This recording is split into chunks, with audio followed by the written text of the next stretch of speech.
Drama press का कक्षा 8 के लिए मैथमेटिक्स अंक गणित परिमेय संख्याएं का ये जो एमसीक्यू टाइप क्वेश्चंस हैं इसका मैं सॉल्यूशन बना रहा हूँ। आप लोगों के लिए परीक्षा के लिए बहुत ही उपयोगी होगा। आप सभी बच्चे पढ़ेंगे इनसे।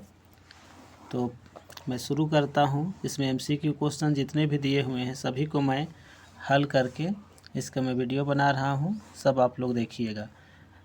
तो सबसे छोटी भाज्य संख्या है, सबसे छोटी भाज्य संख्या। तो भाज्य संख्या किसे कहते हैं? तो जो संख्या का 2 से अधिक गुणनखंड होते हैं, है ना, जो संख्या का 2 से अधिक गुणनखंड होते हैं उसे भाज्य संख्या कहते हैं। और अभाज्य संख्या किसे कहते हैं?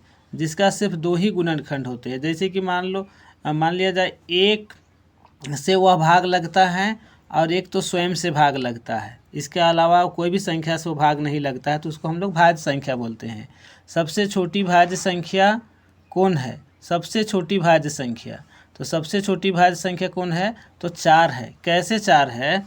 क्योंकि 1 ना तो भाज्य है ना तो अभाज्य है, 2 सबसे छोटी अभाज्य संख्या है, 3 भी अभाज्य संख्या है, तो 4 से स्टार्ट होता है सबसे छोटी भाज्य संख्या, इसलिए है। ठीक है। अगला क्वेश्चन है 2 नंबर, सबसे छोटी अभाज्य संख्या। तो सबसे छोटी अभाज्य संख्या मैं अभी ही बताया था आप लोगों को 2 नंबर में, 1 नंबर में। तो कौन है? तो इसका आंसर हो जाएगा 2। ठीक है, 2 सबसे छोटी अभाज्य संख्या है। सबसे छोटी पूर्ण संख्या, तो पूर्ण संख्या स्टार्ट कितना से होती है? 1 से। ठीक है, तो 1 होगा सबसे छोटी पूर्ण संख्या। अगला सबसे छोटी प्राकृत संख्या। प्राकृत संख्या, अच्छा इसमें मिस्टेक हो रहा था बच्चा, ध्यान रखिएगा। 3 नंबर में सबसे छोटी पूर्ण संख्या कौन है? तो पूर्ण संख्या स्टार्ट होता है कहाँ से? तो 0 से, तो ये हो जाएगा, है ना, ध्यान रखना है। सी नंबर होगा इसका, सी नंबर आंसर सही होगा। सबसे छोटी प्राकृत संख्या, सबसे छोटी प्राकृत संख्या, तो प्राकृत संख्या स्टार्ट होता है 1 से और पूर्ण संख्या स्टार्ट होता है कहाँ से? 0 से। तो सबसे छोटी पूर्ण संख्या 0 और सबसे छोटी प्राकृत संख्या 1 होना चाहिए, +1। ठीक। निम्नांकित में धनात्मक परिमेय संख्या है। तो धनात्मक परिमेय संख्या, जो धनात्मक मतलब उसमें माइनस नहीं होना चाहिए, है ना, तो ऑप्शन क्या होगा? सी होगा।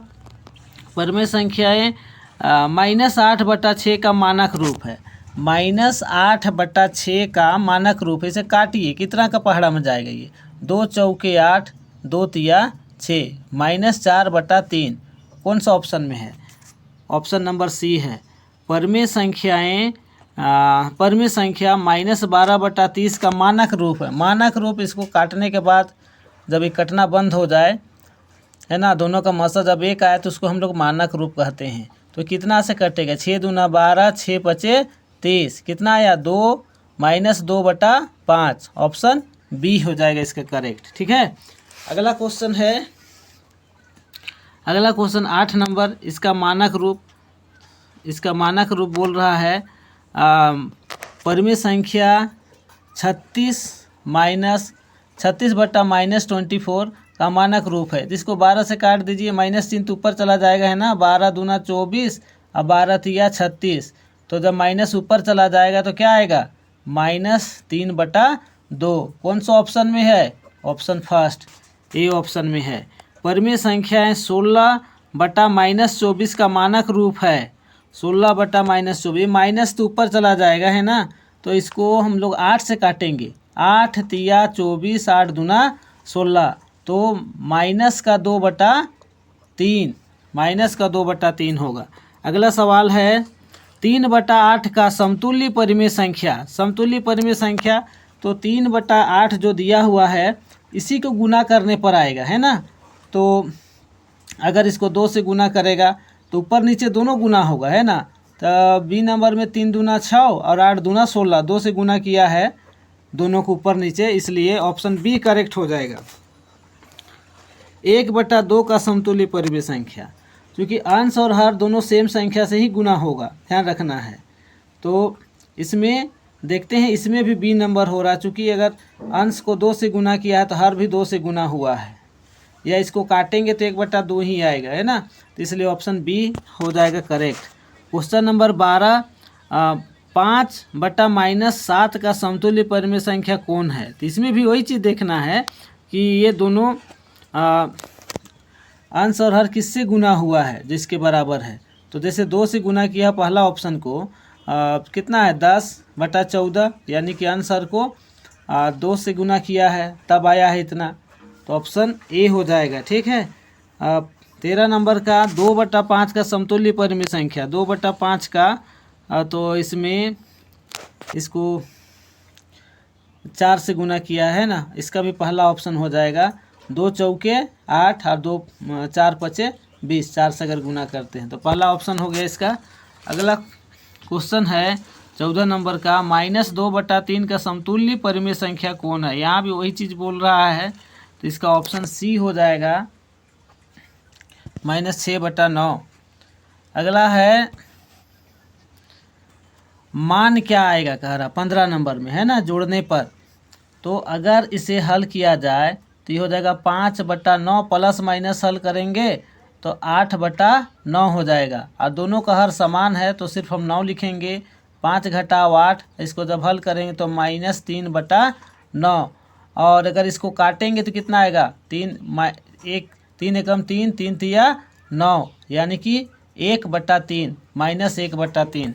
कौन सा ऑप्शन होगा, पहला ऑप्शन होगा, ठीक है। क्वेश्चन नंबर 16 में बोला है 3/-5 गुना -5/3 का मान क्या होगा। तो इसको तो डायरेक्ट काट दिया जाए, इसको ये 5 से 5 कट जाएगा, है ना, माइनस माइनस भी कट 3 और 3 कट जाएगा एक बार में, तो इसका आंसर 1 होगा 16 नंबर का, है ना। 17 नंबर का 7/12 -17/24 का मान क्या होगा। तो 17/24 है ना, तो इसका पहले लसा लेंगे तो 12 और 24 का लसा 24 होगा। 12 से भाग देंगे 24 को, और 24 12 दूना 24, तो 2 से गुना हो जाए 2 सत्ते 14, और 24 से 24 को भाग देंगे 1, है ना, और 1 को 17 से गुना करेंगे तो 17, तो 12 दूना 24, 2 सत्ते 14, है ना। तो कितना आएगा, -3/24। ये कटेगा ना, 3 एकम 3, 3 अठे 24, तो 1/8 इसका आंसर होगा, ठीक है। अब देखते हैं 18 नंबर। 18 नंबर में क्या दिया, -1 गुना -7/8, -1 गुना -7/8 का मान क्या होगा, ये बोल रहा है। तो ये माइनस माइनस सबसे पहले +7 हो जाएगा, 7/8, ऑप्शन बी करेक्ट हो जाएगा। यहाँ पर 19 नंबर में दिया है 4 भागा -2/3, तो 4 भाग को गुना में चेंज कर देंगे तो -3/2 हो जाएगा। ये 2 से 2 बार में कट जाएगा 4, फिर हो जाएगा -2 तिया 6, तो -6 इसका आंसर होगा, ठीक है। 20 नंबर क्वेश्चन, इनमें से कौन योज्य तत्समक है। योज्य तत्समक कि किसको जोड़ने पर मान नहीं बदलता, है ना। अगर किसी भी संख्या में अगर हम लोग 0 जोड़ देते हैं तो उसका मान में परिवर्तन नहीं होता है, तो वही इसका योज्य तत्समक हो जाएगा 0, ठीक है। अब 21 नंबर, 16/-24 का योज्य प्रतिलोम पूछ रहा है। योज्य प्रतिलोम मतलब इसमें क्या जोड़े कि ये आ जाए 0 आ जाए। तो जैसे कि इसको हम लोग ये चिन्ह माइनस ऊपर चला जाएगा, ठीक है, और -16/24 होगा। तो इसका आंसर क्या होगा, इसका योज्य प्रतिलोम का योज्य प्रतिलोम, तो ये माइनस में है सो प्लस हो जाएगा 16/24। 16/24 चूँकि आंसर नहीं दिया है तो इसको काट देना है। कितना से काटेंगे, 8 से, तो 8 दूना 16, 8 तिया 24, 2/3, ऑप्शन नंबर बी सही हो जाएगा, ठीक है। क्वेश्चन नंबर 22, 7/-11 का योज्य प्रतिलोम, तो इसका ये माइनस में ही प्लस में होगा 7/11, ठीक है। अगला देखते हैं 3/8 का योज्य प्रतिलोम है। 3/8 प्लस में है तो इसका -3/8 होगा, ऑप्शन सी सही हो जाएगा। इसी प्रकार से 24 नंबर, ये 13/-7 का योज्य प्रतिलोम पूछ रहा है, ठीक है।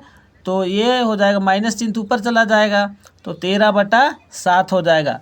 इसके बाद में फिर 25 नंबर देखिए, 2/7 का योज्य प्रतिलोम पूछ रहा है ना, तो माइनस में है तो ये प्लस होना चाहिए। कितना? 2/7। तो यहाँ पर ऑप्शन ए हो जाएगा, चूँकि माइनस माइनस कट जाएगा तो प्लस होगा, 2/7 हो जाएगा।